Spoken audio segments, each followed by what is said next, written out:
Alrighty, let's get into the last segment of the show. This is where we dive into women's football, and who better to do it with than Jessica Bokamo-Sonkomo. Hey, Jess. Hi, Itu. How are you? I'm good. So the first thing that we want to talk about, I think, is the gods showing off in the football world.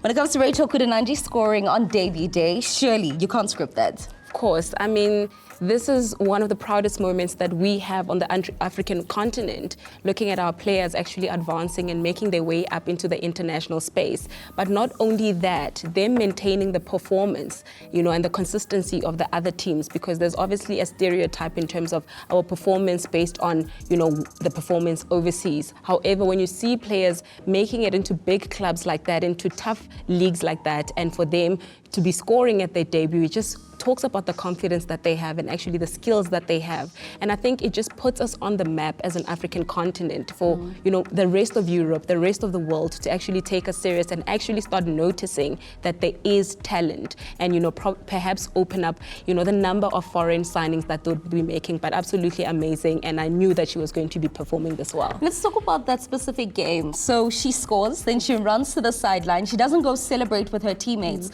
but she runs to get her Zambian flag.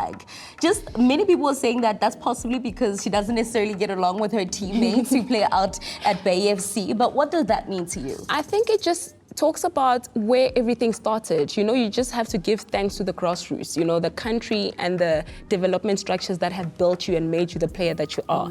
As much as you're playing overseas, you're still representing and you're an extension of a specific country. And I think that for her, it just goes to show a form of gratitude to her country to say, I've made it here. This is my flag to show you guys that I'm representing. And I think, your followers and your supporters really take that as a solidified, union between you and them. But I think it speaks volumes in the terms of recognizing where we come from and still, thinking back home as opposed to losing our sense of culture and touch when we get overseas.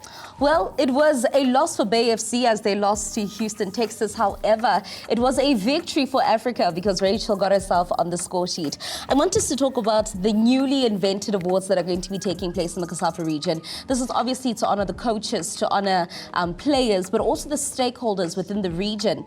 What does this necessarily say about the COSAFA region and them coming up with this concept? It's about time, Edu. We've seen all these continental football awards. I think when looking at the African spaces, we don't really have a lot of these kind of awards that give recognition to the players, the technical teams, and everybody that's involved in these kind of tournaments. So I think it is about time. It speaks so much volumes in terms of giving back, appreciation and showing recognition to the people that actually make football what it is. We start at the high ranks, but it's good to see that region by region, we're hoping to get to those spaces where every different region in the African continent can be hosting these kind of awards to give recognition from a small level, as much as we have league awards. I think COSAFA definitely stands at a great prestige for us to have these awards. And I'm just hoping to see more categories. I mean, it's the first of its own. Absolutely amazing. However, there's a few categories in this, but with the growth of Baby it, steps. we want to get more awards for video analysts that are part of the team. There's other people, match officials are there, but we want to see the media officer because they also do play a huge role in the team's performance and how it looks to the public, how we know about them. So baby steps, but I think this is actually a phenomenal step for the COSAFA region. Now, many people, myself included, I don't necessarily believe in awards. I believe that if you want to honor me for what I do because you believe that I do it best, do it. Don't pit me up against people.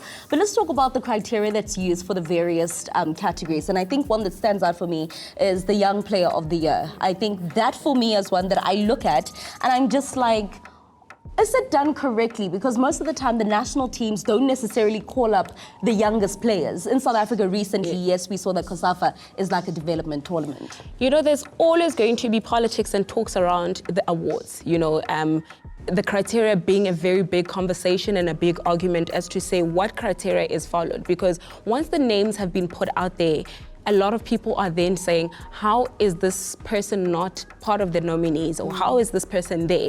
And there's never been a actually transparent criteria that people would that's available to the public. Like the summers. That people, exactly, Yeah. because we know how the summers is structured, and it's obvious wins most of the time. However, when it comes to these kind of football tournaments, it's always a touch and go conversation, because what are we following? Are we saying best performance based in terms of their goals, in terms of their following, in terms of their maybe involvement Following? in on national? Have we gotten that far? No, but I'm just saying, like, that is also another criteria, for example, Okay, if that cool. was a Okay, thing. cool. So we never actually get those kind of criterias. And also the judging panel, that's Who another chooses conversation. the judges? Who chooses the judges? Who says that you are fit? Or should we say it's the exec committee that sits on COSAFA? Yes, it's the exec committee, it's the association, it's basically the people that are running the particular tournament that would obviously have the influence of who sits there. But also, what is the criteria to choose those judges before we even get to the players?